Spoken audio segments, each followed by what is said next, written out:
At Christmas dinner, just seconds after my grandfather lifted his glass, he smiled and asked, "So Mia, how do you like the house?" My mother's wineglass shattered red, soaking the tablecloth like a warning. My father went stiff. Tyler's eyes dropped. I whispered, "What house?" Grandpa and the entire room froze. They didn't know I already had the email, the one congratulating me on selling a home I never knew existed. They didn't know I'd tracked the signatures, the fake stories, the loan taken in my grandfather's name, and they definitely didn't know I'd come to that dinner prepared. What they thought was a celebration was actually an ambush, and not for me. Before I go any further, tell me where you're watching from. And hit like and subscribe if you've ever been betrayed by family. I wish I could say that night was just another tense holiday moment, one of those things families laugh about later. But what happened at that table wasn't an accident. It was the moment every buried secret started clawing its way to the surface. I didn't grow up in the kind of family people imagine when they hear the name Lawson. From the outside, we looked polished holiday photos in matching sweaters, perfect smiles, perfect lighting, a perfect lie. Inside, everything was sharp edges and quiet ranking. One of my earliest memories is a winter morning when I was 8. The kitchen smelled like burnt coffee and toasted bread. Tyler sat at the table, kicking his legs, waiting. Mom placed a stack of waffles drowning in whipped cream in front of him. Then she slid a single plain waffle onto my plate, no syrup, no butter. "You don't need all that sugar, sweetheart," she said without looking at me. Tyler grinned.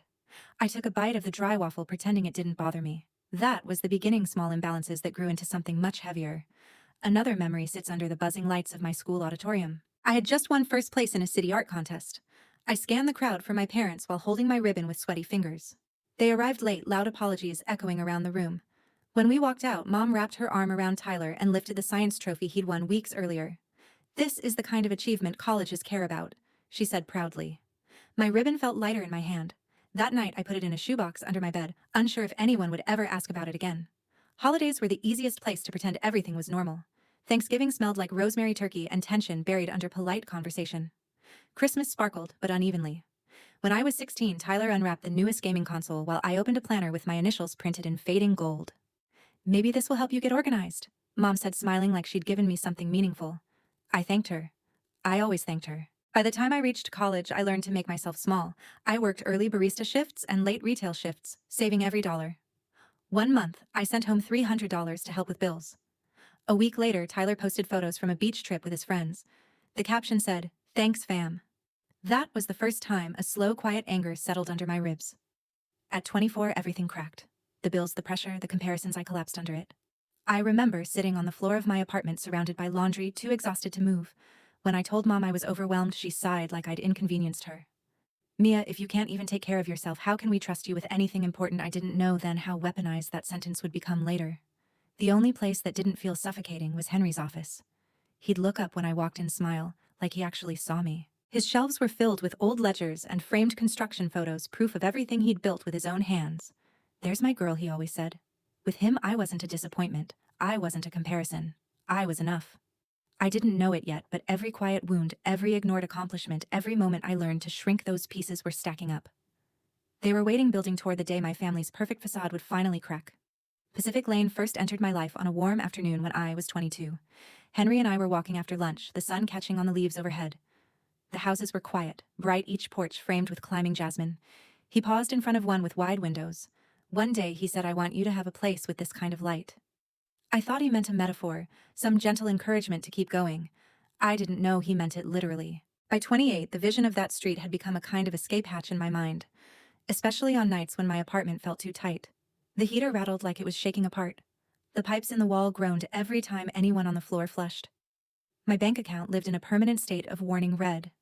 Still, the space cramped as it was belonged to me. No one controlled it. No one judged me in it. Most mornings, I met Jade at the corner cafe, a place with flickering neon and coffee that was somehow both burnt and weak. She'd sketch logo drafts with a pencil stuck in her bun, tapping her foot in frustration. "How's the Carter Circus?" she'd ask without looking up. I'd smirk, performing nightly. She'd roll her eyes and say something like, "Honestly, your family needs a PR team?" I'd remind her my mother was a PR professional. We'd laugh, even when it wasn't funny. Still, distance was the only thing that made being around my parents bearable. Whenever I visited, Mom greeted me with a tight-lipped smile and a quick scan of my face as if tallying flaws. "You look tired," she'd say, not concerned, critical. Dad would ask, "So, what exactly do you do in marketing again?" in the tone of someone convinced I was lying about having a job. Tyler rarely looked up from his phone. He didn't have to. He already knew he was the star of the family. The contrast between them and Henry was almost disorienting. His office smelled faintly of cedar and old paper. His desk was littered with handwritten notes, building sketches, contracts decades old. When he spoke to me, he didn't rush. He didn't judge. "Sit," he'd say, motioning to the leather chair. "Tell me what you're working on." Even when my updates were small or unremarkable, he listened like they were milestones. One afternoon, he reached into a drawer and handed me a velvet box. Inside was a silver ring, simple, heavy, worn around the edges. "It was your grandmother's," he said. "When you're unsure, hold on to it. She believed movement was better than standing still even when she didn't know the path." The ring became a habit, something my fingers reached for before my mind realized it. And yet, even with Henry's steady presence, there was a part of my life that always felt temporary. My apartment. My work. My footing in the world. I'd catch myself staring out the window at night, thinking about stability, about having something untouched by anyone else, something rooted. I didn't know that Henry had already acted on that same fear for me. I didn't know he'd made plans, signatures, decisions, quiet ones, meant to give me the chance no one else believed I deserved. And I definitely didn't know that the people closest to me were already undoing those plans behind his back. Everything was already shifting under the surface. I just hadn't seen the cracks yet. The unraveling began with an email I almost ignored. It was a gray Thursday morning. The kind where the sky feels too heavy and the world moves slow. I was digging through overdue invoices when the notification popped up. "Congratulations on the successful sale of the Pacific Lane property." At first, I smirked. Probably spam. Probably someone trying to sell me a timeshare or a dream I couldn't afford. But the sender wasn't random. It was a reputable real estate firm in Lake Oswego. And the subject line, Pacific Lane, hit me like a slap. I opened it. Sale confirmation, closing date, address. I stared at those numbers like they were written in a language I shouldn't understand. It was the same street Henry had once stopped at, the one he said fit my sunlight. A cold prickle ran down my spine. I grabbed my phone before I could think twice and called Mom. "Hey," I said, forcing casual. Weird question. Did Grandpa ever buy a house on Pacific Lane? There was a pause, too long, too deliberate. "Oh," that she finally said, her voice airy, fake light. "No, sweetheart. That deal fell through. Market shift, remember. Nothing ever happened." Something in my chest tightened. "Because I got this email," Mia, she cut in, all sweetness gone. "You need to stop opening things that aren't meant for you. You overthink. You always have." Her tone wasn't concern, it was control. And she hung up before I could answer. The rest of the day felt wrong, like the edges of the world were fraying. That email didn't feel like a mistake. It felt like a crack in a wall I'd never questioned. The next morning, I called the real estate office pretending to be researching comparable sales. My voice shook, but I pushed through it. A woman named Linda looked up the file for me, her tone efficient and detached. "Yes, that property sold 3 years ago." My throat tightened. "And who was the seller?" Paper rustling. Keyboard clicking. "Then seller of record was Greg Carter." I nearly dropped the phone. "My father?" "My father sold a house I didn't know existed." I thanked her, hung up, and stared at the wall until the room felt tilted. That evening, Tyler called me out of nowhere. I could hear Mom's voice in the background, sharp, instructing. "Hey," he said, boredom dripping from his voice. "Mom said you're getting weird about something." Weird. Their favorite word whenever I asked for honesty. "I found out about Pacific Lane," I said. He sighed loudly. "Mia, come on. Dad made a financial decision. Don't make it dramatic." The anger rose fast, hot. It wasn't his decision to make. "You didn't even know about the house," he shot back. How could it matter? It was the kind of logic only someone protected from consequences could believe. He hesitated before adding, "Besides, they used it once for collateral. It wasn't a big deal. Collateral.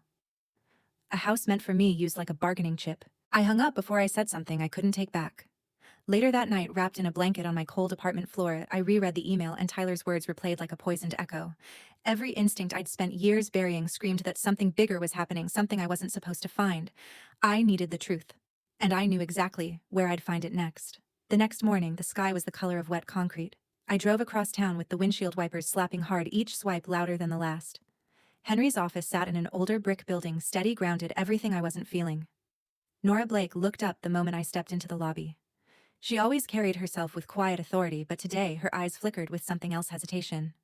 "Mia," she said carefully, "you're here early. Mr. Lawson's out at a site meeting." Of course he was. Nothing in my life ever lined up neatly. "That's okay," I said, holding up a small gift bag just for cover. "I just needed to drop something off." Her gaze softened. "He talks about you all the time. He thought you'd be settling into the Pacific Lane house by now." My heart stuttered. "The what house?" my voice barely carried. Nora blinked, confused. "The one he bought you. He mentioned you'd moved in 2 years ago." 2 years. 2 years of lies told straight to Henry's face. "Can I see something?" I asked, though my throat felt tight. She studied me for a long moment. Something in my expression must have told her more than my words. Slowly she went to a filing cabinet, retrieved a manila folder, and handed it to me. Inside, the original deed, my name printed clearly. Then the next page, the sale agreement. Seller Greg Carter. I didn't breathe. Nora whispered, almost ashamed, "He trusted your parents to handle the paperwork." I walked out without remembering how my feet moved. The cold outside bit at my face, but all I could feel was the deep hot sting of betrayal. Sitting in my car, I gripped the folder so tightly the papers bent. Mom hadn't just lied. She'd tried to make me doubt my own sanity. That evening, I called Jade. She answered instantly. "Whose face am I punching?" she demanded. "They sold it," I said. "The house. Grandpa's house. They sold it." Silence. Then a low, furious exhale. "You're not letting this slide, Mia. I don't know how to fight them." "You don't need to fight them," she said. "You just need the truth. And the right person to hear it." She was right. The next morning, I walked into Ethan Cole's office. His space was severe, dark shelves, sharp lines, the smell of cedar. He looked up, his expression unreadable. "Henry told me you might come by," he said. I didn't sit. "My parents sold a house that wasn't theirs, and they used Grandpa's name for a loan." Ethan leaned forward. "Do you have proof I laid it all out?" "Emails, screenshots, the recorded call with my mother. Proof of lies, packaged in calm voices." He listened without interrupting. When he finally spoke, his voice was quiet. "This isn't confusion or miscommunication," he said. "This is intentional." Hearing it out loud made something inside me settle, not comfortably, but decisively. But he added, "Henry, we'll need to see it shown plainly. He trusts their word more than you realize. We must let him reach the truth on his own terms." "So what do we do?" "We time the reveal," he replied, "and we do it where they can't escape it." As I left his office, my phone buzzed. A text from Mom. "Please don't start anything during the holidays. Let's keep this peaceful." Right behind it, a call from Dad, Mia. "If you need money, we're buying into a new project. You can join us. It'll help you feel more secure." Secure. The irony nearly made me laugh. That night, I stood in my dim apartment staring at my reflection. My eyes weren't shaking anymore. "If they want perfect," I whispered, "I'll give them perfect." Tomorrow night at Christmas dinner, everything they'd buried would finally surface. Christmas Eve at Lawson Estate always looked unreal. Gold lights tracing the railings, a towering tree glowing in the corner. Everything arranged like a photo shoot, but beneath all the shimmer, the air felt tight, almost metallic. I walked in wearing my old denim jacket, snow dripping from the hem. Vanessa's eyes flicked over the jacket like it offended her decor. Greg muttered a greeting without standing. Tyler avoided eye contact completely. Only Henry rose, opening his arms. "There's my girl," he whispered, and for a second the world felt steady. But steady didn't last. We settled at the long mahogany table. The chandelier hummed overhead, crystals shaking slightly in the heat. The room smelled of rosemary, cinnamon, freshly carved turkey. It should have felt warm. It felt staged. Vanessa launched into a story about a PR client crisis she heroically saved. Greg bragged about a deal that sounded shakier the more he explained it. Tyler tapped at his phone, leg bouncing. Then Henry lifted his glass. The room quieted like someone pressed a button. "To family," he said. I swallowed hard. He turned to me. His eyes were soft, proud. "So Mia, how do you like the house?" The world dropped out. My mother's fork hovered midair before clattering onto her plate. Her wineglass slipped, shattering. Red spread across the white tablecloth in a bright, terrible bloom. Greg stiffened. Tyler's hand froze over his screen. I kept my voice steady. "What house, Grandpa?" The silence that followed felt like a living thing. Henry frowned, confused. "The house on Pacific Lane, the one I bought for you." Vanessa broke instantly. A brittle laugh. "Dad, she's just overwhelmed. You know Mia, she gets lost in things. She hasn't been stable lately." "Don't," I said coldly. Her eyes widened. Greg cleared his throat. "Let's not do this right now. I'll walk you through everything after dinner." "No," Henry said. The word hit like glass breaking. "Show me the deed, now." Vanessa paled. "Dad, please." Henry slammed his palm onto the table, the silverware jumping. "Bring me the deed." Footsteps appeared in the hallway. Ethan entered carrying a leather briefcase. Vanessa's face drained. "What is he doing here?" Henry didn't look at her. "I asked him to join us." Ethan set the briefcase on the table, opened it with a quiet click, and pulled out the documents. "The original deed," he said. My name glowed under the chandelier. Vanessa's breath hitched sharply. "And this," Ethan continued, placing the next page down, "is the sale agreement, signed by Greg Carter." Greg's voice cracked. "Henry, I can explain." Ethan cut him off. "He also used your name, sir, to secure a loan tied to this property." Henry went still. Completely still. "You used my name for a loan," he whispered. Greg's lips trembled. "It was temporary, I swear. And you sold my granddaughter's home." Henry's voice broke at the edges. Vanessa reached out as if touch could fix any of this. "Dad, we had no choice." He jerked back. "Don't talk to me about choice." Tyler finally spoke, a voice shaking. "I didn't know anything." Nora stepped forward quietly. "Your signature is on the witness line." Tyler froze. Henry rose slowly, painfully, gripping the back of his chair, as if steadying himself against the weight of the truth. He looked at my parents with an expression I'd never seen, not anger. Disappointment so deep it felt like the room tilted. From this moment on, he said, voice low but unwavering, "You do not speak for her. You do not take from her. You do not decide for her. Ever again." Vanessa's breath hitched. Greg slumped back. Tyler looked lost. Henry turned to me, eyes softening. "I'm sorry, Mia." For the first time, I didn't look away. I touched the silver ring on my finger and met my mother's eyes steady, calm, unshaken, and she looked away first. The morning after the dinner felt unreal, too quiet for a house that had witnessed so much wreckage. Snow blanketed the driveway untouched except for 2 long tire tracks leading away from the estate. Vanessa and Greg had left before sunrise. No goodbye, no message. Just the echo of slammed pride. Henry was in the sunroom when I found him sitting in a soft pool of winter light. His coffee sat untouched, steam long gone. He looked older than he had last night, but not defeated, more like someone who had finally stopped lying to himself. He motioned for me to sit. "I trusted them, because I wanted to believe they'd grown," he said quietly. "I thought if I provided enough, the rest would follow." He shook his head. "But generosity can't fix character." I didn't know what to say. The kind of betrayal he felt was deeper than mine. Then he slid an envelope across the table.